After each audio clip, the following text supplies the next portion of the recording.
آج کا سوال یہ ہے کہ روزے کی حالت میں غسل کرتے وقت ناک میں پانی کھینچنا چاہیے یا نہیں کھینچنا چاہیے۔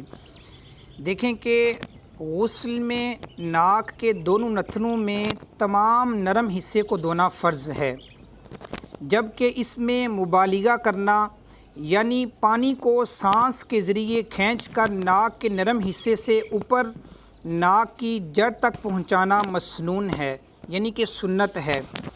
روزہ دار غسل کا فرض تو ادا کرے گا ورنہ غسل ہی نہیں ہوگا۔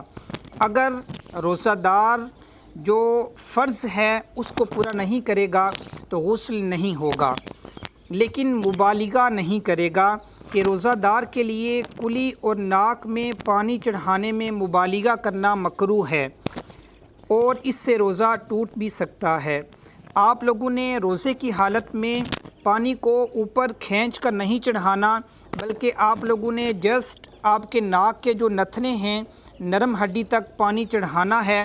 اگر آپ لوگ مبالغہ کریں گے، پانی کھینچ کر اوپر چڑھائیں گے تو آپ لوگوں کا جو روزہ ہے وہ ٹوٹنے کا خدشہ ہوگا۔